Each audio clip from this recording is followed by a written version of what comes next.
welcome back to another episode of the Dino Arkives. I'm Havoc with the HGC YouTube gaming channel, and in this video we're going to be talking all about the Argentavis.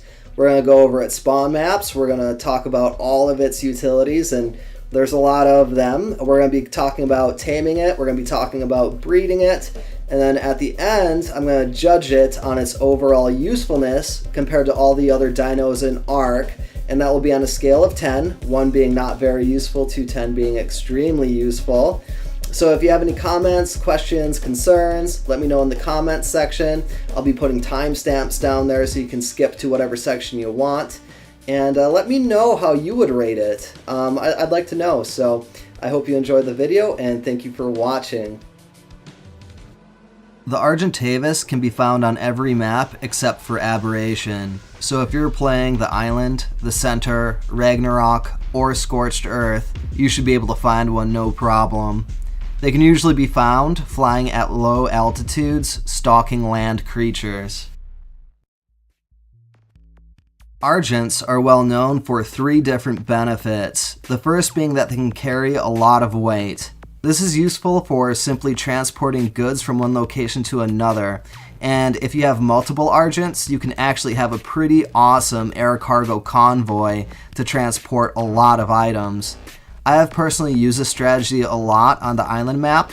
I would take a convoy of Argents from mountaintop to mountaintop, collecting metal, crystal, and obsidian along the way. The Argentavis gets a 50% weight decrease buff for black pearls, crystal, metal, metal ingots, obsidian, organic polymer, and stone. The second benefit of having a tamed Argent is that they can pick up many of the small and medium-sized creatures. Being able to do this allows a player to much more easily tame wild dinos. You can simply pick up the dinosaur that you want and then fly it back to your taming pen, where you can just drop it in and tame it from there. The Argent can actually pick up 2 different dinos at once, so if you need to transport multiple dinos, this should save you some time. Unfortunately, you can only carry smaller creatures in the Argent's beak. The third benefit of the Argentavis is combat. They can be more challenging for an enemy player or dino to hit, and the Argent can actually dish out a fair amount of damage as well. Not to mention the Argent has a good amount of health. Having more than one Argent attacking your enemy is devastating to the victim. It adds confusion to the battlefield and serves as an aggressive distraction from the player. If you are mounted on the Argent, you can pick up creatures or players and attack them while in the air. So if 3 benefits weren't enough, here are a few extra. The player can grappling hook onto the Argent. Its saddle can be used as a smithy for crafting, but not repairing. And when it eats a corpse, the Argent will heal a really nice amount over the next 20 seconds. It does kind of suck that you can no longer put points into speed, but since the Argent has become so much more utilitarian, there had to be some kind of trade-off. You can convert the Argentavis back into its previous form by using Argent Suet, which you can unlock at level 5. It takes 10 long grass seed, 10 stimberry seed, and 5 raw prime meat to make the Argent Suet. This will allow you to turn the Argentavis back into its previous form, which is now called the Harpagornis. Just put the Suet into the Argent's inventory and activate it inside of their inventory.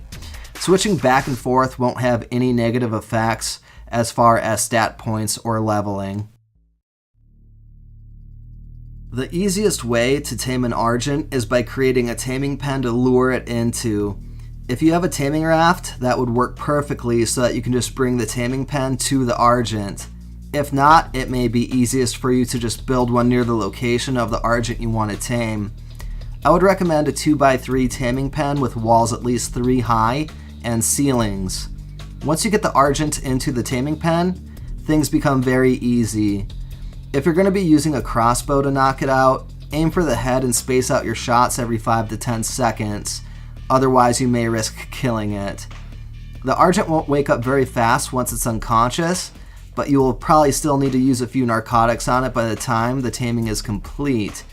The Argent prefers stego kibble, which can be made with 1 stegosaurus egg, 1 citronal, 1 prime meat jerky, 2 mejoberry, 3 fiber, and 1 water. And as always, the kibble can be made in either the cooking pot or industrial cooker. If you don't want to use kibble, raw mutton is its next favorite food, then raw prime meat, then raw prime fish meat. Try not to go any less than raw prime fish, but if you have to, you can use cooked lamb chops, cooked prime meat, or cooked prime fish. Normal meat will work, but it will take a long time and the taming effectiveness will just be really poor. To build the saddle, you will need to be at least level 62.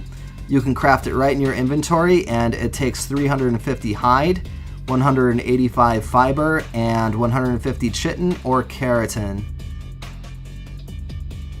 You can breed a male with a female Argent by putting them in a close quarters room and setting them to wander in their radial menus. If you have the taming pen close by, you can just use that. You can look at the female Argent to see a progress bar for how close she is to laying an egg. It doesn't take terribly long. Once she lays the egg, be sure to disable wandering on both the Argents. You will then need to incubate the egg before it will hatch. If the egg is too hot or too cold, it won't incubate and it will start to lose health. Keep in mind, the health of the egg doesn't affect the baby in any way unless the health reaches 0, in which case it will die. Use torches, campfires, or air conditioners to adjust the temperature of the egg until it says that it's incubating. You will see the incubation progress bar start to drop. Once that hits 0, the baby will hatch. When it first comes out of its egg, you will need to perform your first imprint on it. Then you will want to disable wandering in its radial menu so it doesn't wander off. And then be sure to put meat in its inventory so it doesn't starve to death. Stick around for a little bit and keep putting meat into its inventory until it can carry a bunch of stacks. Take a look at how much time is left until it wants care, and set an alarm on your phone. When the timer reaches 0, you will have another chance to imprint on it and give it another stat boost. It could want 3 different things in order to imprint successfully. It could want to cuddle, go for a walk, or it may want a random type of kibble. If it wants a type of kibble that you don't have, you won't be able to imprint on it any further. If you do have the kibble it's asking for, put it in the 0 slot of your tool belt and feed it to them. If you successfully imprint on it, take note of how much time is left until it wants care again, and set another alarm on your phone.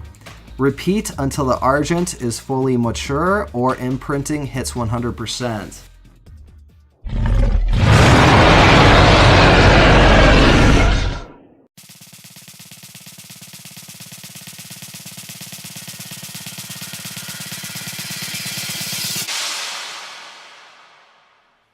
The Argentavis gets a strong 7 out of 10 on the usefulness scale. Let's summarize everything the Argent can do, and then I will explain why it didn't get a higher rating. The Argent can carry 2 creatures at a time, 1 medium-sized creature in its talons and 1 small creature in its beak.